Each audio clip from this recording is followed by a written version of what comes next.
उनको एजेंट ने अकेले ही वहाँ से दिल्ली एयरपोर्ट से भेज दिया। यूनिवर्सिटी का या जो टोटल बजट था वो भी 7 to 8 लाख जो था वो उन्होंने प्लस किया हुआ था। मेरे लिए ईओसीएल का एक्सपीरियंस बहुत ज़्यादा ट्रस्टवर्दी रहा है। ये हमारा एक 3 सीटर रूम है, ठीक है, जैसा कि आप देख पा रहे हैं कि यहाँ पे एक बेड है, यहाँ पे एक बेड है, सेम एज 2 सीटर बेड, और यहाँ पे भी। Hello, welcome to EOCL India. मैं सूरज चौधरी हूँ रशिया की इवानोवो सिटी में, जहाँ पर लोकेटेड है इवानोवो स्टेट मेडिकल यूनिवर्सिटी। अभी मैं इवानोवो के गवर्नमेंट हॉस्टल नंबर 3 में हूँ। इवानोवो स्टेट मेडिकल यूनिवर्सिटी में ईओसीएल इंडिया का 2025 का बैच ऑलरेडी आ चुका है। बच्चों की क्लासेस स्टार्ट हो चुकी हैं। ऑलमोस्ट 2 मंथ्स बच्चे को क्लासेस करते हुए यहाँ पे हो चुके हैं। बच्चे अच्छे से यहाँ पे एडजस्ट हो चुके हैं, सारी चीज़ें उनके लिए मैनेज कर दी गई हैं। मेरे साथ कुछ स्टूडेंट्स, आइए जानते हैं इनका एक्सपीरियंस कैसा रहा ईओसीएल इंडिया के साथ, इवानोवो स्टेट मेडिकल यूनिवर्सिटी के साथ और हॉस्टल के साथ। तो बेटा बताइए थोड़ा अपने बारे में। हेलो एवरीवन, मेरा नाम आयुषी पांडे है। मैं दिल्ली में भजनपुरा से बिलोंग करती हूँ एंड मैं इवानोवो यूनिवर्सिटी आई हूँ। मैं ईओसीएल काउंसलिंग के थ्रू यहाँ पे आई हूँ एंड मेरे लिए ईओसीएल का एक्सपीरियंस बहुत ज़्यादा ट्रस्टवर्दी रहा है, बिकॉज़ मेरा जो पर्सनल एक्सपीरियंस था ईओसीएल के थ्रू वो बहुत क्लियरली, मेनली मैं बताऊँ तो स्टार्टिंग में मैं मिली भी ईओसीएल से बहुत लास्ट के 1-2 हफ्ते पहले हूँ, और उससे पहले मेरा सारा कॉल पे ही बात हुई है। लाइक कभी ऐसा लगा नहीं थ्रू आउट द प्रोसीजर जब तक मैं यहाँ पे आ गई कि मेरे साथ कुछ पजल हो गया या कुछ समथिंग कुछ ऐसा हो गया, क्योंकि सब कुछ क्लियर था। उन्होंने जितनी भी चीज़ें थी सामने से अपने आप डॉक्यूमेंटेशन वगैरह सब अपने आप आस्क आउट किया। मेरे को कुछ इनिशिएट करने की नीड नहीं पड़ी, तो इट वाज गुड। तो स्टार्टिंग में आपको ईओसीएल इंडिया के बारे में कैसे पता चला? ईओसीएल के बारे में मेरे को एक अपने सीनियर इन माय कोचिंग उनके थ्रू पता चला मेरे को। वो ऑलरेडी यहाँ पे मैनुअल कांत में है। अच्छा, मैनुअल कांत में पढ़ रहे हैं अभी? कौन सी ईयर में पढ़ रहे हैं वो अभी? 3rd year. 3rd ईयर में पढ़ रहे हैं, ठीक है। तो अगर आपको ऐसे स्टूडेंट ने रिकमेंड किया है जो ऑलरेडी हमारे थ्रू आके 3rd ईयर में यहाँ पे दूसरे किसी यूनिवर्सिटी में पढ़ रहे हैं, तो उनसे अच्छा रिव्यू आपको कोई नहीं दे पाएगा, चाहे वो कंसल्टेंसी के बारे में हो या वो रशिया के बारे में हो या वो किसी यूनिवर्सिटी के बारे में हो, ठीक है। तो जैसे आप हमसे ओवर द कॉल पहले कनेक्ट हुए, ठीक है, आपका इंडिया में एडमिशन प्रोसेस हो, चाहे वो आपका एंट्रेंस कंडक्ट करवाना हो या आपको रशिया आने के बाद आपका एडमिशन करवाना हो यूनिवर्सिटी में या हॉस्टल अलॉटमेंट हो, तो वो पूरा एक्सपीरियंस कैसा था? हॉस्टल अलॉटमेंट तो मतलब पूरा ही सब कुछ टीम के थ्रू हुआ है। हम एयरपोर्ट पे जब आए भी थे तो हमसे पहले वहाँ पे ईओसीएल की टीम थी। हम थ्रू आउट द एयरपोर्ट जब वापस हम मॉस्को भी आए, मॉस्को से हम बस के थ्रू अपने हॉस्टल आए। थ्रू आउट हमारे साथ ईओसीएल की टीम थी, हमारे साथ 2 सर थे और उन्होंने हमारा थ्रू आउट हमारे साथ 3-4-5 दिन बिताए हैं, हमें खाना प्रोवाइड कराया। तो स्टार्टिंग के डेज़ लगा था कि मतलब कैसे होगा क्या होगा, बट फूड वगैरह सब कुछ और ट्रैवल वगैरह जितना भी था सब कुछ उनके ऊपर था। हमें प्रॉपर सिर्फ यहाँ पे आना था। और जैसे ही हम हॉस्टल में एंटर हुए तो रूम्स एकदम प्रॉपर नहीं थे, कुछ ऐसा नहीं लगा कि कहाँ गए या क्या, सब कुछ अच्छा था। तो ये चीज़ रिफ्लेक्ट करती है कि जो एक मेजर कंसर्न होती है इंडियन पेरेंट्स की, मैं कहूँगा एज अ गर्ल पेरेंट, अगर आप एक गर्ल खुद गर्ल हो और गर्ल पेरेंट की कंसर्न होती है कि अगर हमारा बच्चा बाहर जा रहा है तो पहली बात वो अकेला ना जाए, क्योंकि पहली बार ही बच्चा इंटरनेशनली फ्लाइट लेने वाला होता है, ट्रैवल करने वाला होता है, उसको इतनी ज़्यादा चीज़ें नहीं पता होती। सेकेंडरी कि यहाँ पे लैंग्वेज बैरियर है। स्टार्टिंग में जैसे आप आते हो तो आप अकेले आके यहाँ पे चीज़ें मैनेज नहीं कर पाओगे, आपको यूनिवर्सिटी का कोई ना कोई बंदा वहाँ पे मिलना चाहिए, वही आपकी सारी चीज़ें मैनेज करवाता है, आपको हॉस्टल अलॉट करवाता है, आपका एडमिशन प्रोसेस कंप्लीट करवाता है यूनिवर्सिटी में। तो आपको वो सारी चीज़ें एक्सपीरियंस जो था वो स्मूथ था, ठीक है। और अभी हम गवर्नमेंट हॉस्टल नंबर 3 में है, तो हॉस्टल जैसे आपने बताया कि जब भी आप आए रूम्स थे वो बिल्कुल क्लीन थे। तो अभी आपका कितने शेयरिंग का रूम है? अभी 2 शेयरिंग रूम है। 2 शेयरिंग रूम है, ठीक है। तो 2 शेयरिंग रूम है, उसके साथ साथ एक और मेजर कंसर्न है कि जो हॉस्टल है गवर्नमेंट हॉस्टल है, वैसे वहाँ पे सिक्योरिटी जो होती है वो मोस्ट रखी मेंटेन करी जाती है यूनिवर्सिटी की साइड से, बट यहाँ पे सर्विलियंस है या यहाँ पे जो वार्डन है जिसे अकराना कहा जाता है रशियन लैंग्वेज में, वो यहाँ पे प्रॉपर आपको अवेलेबल है? हाँ, हमारा यहाँ पे क्या होता है कि वार्डन हमारे चेकिंग पे आती है, वीक में एक बार तो वो ज़रूर आ ही जाती है। लाइक कभी ऐसा कुछ हो गया कि हमने रूम क्लीन नहीं किया या हमने किचन में कुछ छोड़ दिया या कहीं भी वॉशरूम्स क्लीन नहीं हुए, तो वो आ जाएगी एंड वो हमें इनिशिएट करेगी कि इन सबको क्लीन करो। तो गंदगी तो पहली बात प्रॉपर हम यहाँ पे कर ही नहीं सकते। सेकंड चीज़, प्रॉपर क्लीनलीनेस, हाइजीन सब मेंटेन रहता है।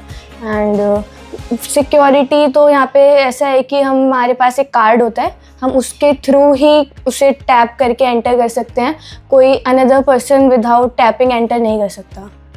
ठीक है। हाँ, सिक्योरिटी पर्पज एकदम अच्छा है, गर्ल्स के लिए तो बहुत ही सेफ है। ठीक है, तो मतलब आप भी जब आए होंगे, आपके पेरेंट्स, आपने भी पेरेंट्स को वीडियो कॉल कनेक्ट करके दिखाया होगा, उन्होंने सारी चीज़ें देखी होंगी, तो वो सेटिस्फाइड थे उस टाइम पे? हाँ। ठीक है, तो अभी आपके ऑलमोस्ट 2 मंथ्स के आसपास आपको क्लासेस चलते हुए हो चुके हैं। हाँ। तो यूनिवर्सिटी का इंफ्रास्ट्रक्चर या एजुकेशन सिस्टम या जो करिकुलम होता है, आप उससे अवेयर हो ही चुके होंगे, तो वो कैसा है यूनिवर्सिटी की सारी चीज़ें? यूनिवर्सिटी का इंफ्रास्ट्रक्चर बहुत अच्छा है, बहुत पीसफुल है, काफ़ी पुरानी यूनिवर्सिटी है, बहुत अच्छी समझ आता है, मतलब कि बहुत पुराना एस्टैब्लिश्ड है, टीचर बहुत एक्सपीरियंस्ड हैं और लैंग्वेज बैरियर नहीं है, बिल्कुल इंग्लिश मीडियम में हमारी स्टडीज़ हैं।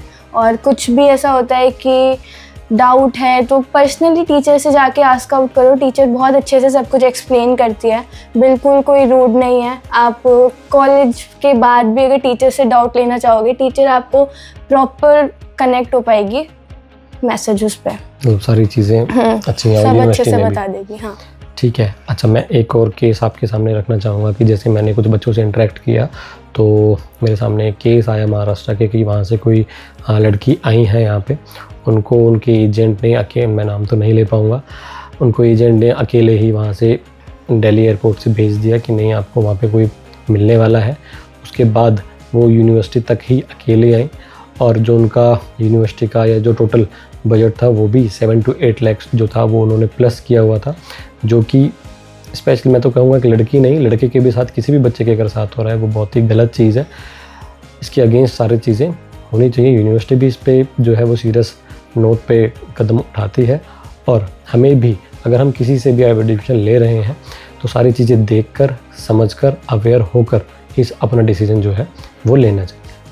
तो आप एज ए स्टूडेंट भी उन चीज़ों को फेस कर चुकी हो कि आपके मन में कभी डाउट होगा कि नहीं, सारी चीज़ें वहाँ पे अच्छी होंगी नहीं होंगी, कंसल्टेंसी जो भी चीज़ें कमिट कर रही हैं वो अच्छी होंगी नहीं होंगी, या आपको जो चार्जेस बताए गए थे उनमें कोई हिडन चार्जेस तो नहीं थे, तो उसका एक्सपीरियंस या उसका कोई फीडबैक कैसा है आपका? बात जब पहली बार हुई थी यूसीएल से, तो पहले ही उन्होंने प्रॉपर इनवॉइस दे दिया था, इतना कॉलेज का, इतना यूसीएल, दिस। उसके बाद से 1%, 2% भी उन्होंने इंक्रीज़ नहीं किया, प्रॉपर उन्होंने जितना पहले दिया था एंड तक उतना ही लेकर चला, कोई अलग से उन्होंने ऐड नहीं किया, तो वो चीज़ बहुत ट्रांसपेरेंट थी।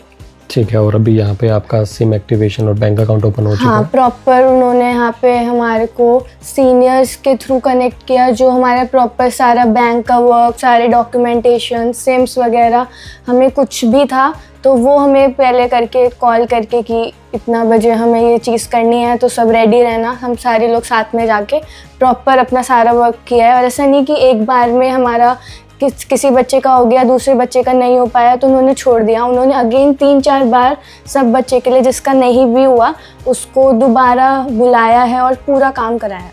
ठीक है। तो एज ए स्टूडेंट आप उन बच्चों को क्या कहना चाहोगे कि जिनके मन में डाउट होता है या कंसर्न्स होती हैं या उनके पेरेंट के मन में काफ़ी ज़्यादा इश्यूज़ होते हैं, माइंड में डाउट्स हो जाते हैं कि नहीं, हम अब्रॉड नहीं भेजना बच्चे को, या बच्चे को भी होता है कि मुझे अब्रॉड नहीं जाना। आपके मन में भी कभी ना कभी सारी चीज़ें होंगी, डाउट्स होंगे, तब से लेकर अब तक सारी चीज़ें सॉल्व हुई हैं, ठीक है। और उसके बाद अभी आप 2 महीने के आसपास आपको क्लासेस लेते हुए हो चुके हैं, तो अब MBBS स्टूडेंट आप उन्हें क्या रिकमेंड करना चाहोगे? फर्स्ट थिंग कि अगर डाउट इस चीज़ से है कि अगर अपने कंफर्ट जोन से बाहर निकल के कुछ नहीं करना, तो बिसाइड दैट वो छोड़ दो। अगर कंफर्ट जोन से बाहर निकल के कुछ कर सकते हो, लाइक खुद के लिए अगर तुम्हें कुछ है कि अभी ये चीज़ करनी है और अगर तुम हो कि हाँ उस वक्त कर लोगे, तो उस चीज़ को आगे बढ़ाओ। और पेरेंट्स को मना सकते हैं, लाइक मेरी फैमिली भी नहीं मानी थी। अगर आप प्रॉपर कंसल्टेंसी से कनेक्टेड हो और आप उन पर ट्रस्ट कर सकते हो तो बहुत अच्छी चीज़ है। आप यहाँ आकर बहुत चीज़ें सीखोगे, अपना बैलेंस, मनी, सब कुछ करना, मैनेज करना सीख जाओगे, कुकिंग करना सीख जाओगे। लाइफ बहुत ज़्यादा कंफर्ट जो होती है ना, कंफर्ट लेवल से उठकर बहुत बेहतर चीज़ें करना सीख जाओगे। यहाँ पे आकर आप सिर्फ पढ़ाई ही नहीं देखोगे, बहुत सारी चीज़ें होती हैं, बहुत कुछ सीख जाओगे। यहाँ पे आके हमें सिर्फ, अभी जितने भी स्टूडेंट्स हैं हम सबको 2 महीने हुए हैं, बट ड्यूरिंग दीज 2 मंथ्स हमने बहुत चीज़ें देख ली हैं। हम यहाँ पे आके हमें मज़े भी करते हैं, हमें पढ़ना भी होता है। हम रात के 4 बजे यहाँ पे पढ़े भी हैं और रात के 4 बजे यहाँ पे हम बाहर घूमे भी हैं। तो बहुत चीज़ें प्रॉपर बैलेंस करके सब कुछ यहाँ पे चलना सीख जाते हैं। ठीक है, तो मतलब सिर्फ स्टडी पर्पज़ नहीं है, एज अ ओवरऑल डेवलपमेंट जो है वो आपकी एज अ ह्यूमन बीइंग यहाँ पे होती है। ठीक है, तो at the end UCL India के लिए आपका अभी थम्स अप है। Thumbs up.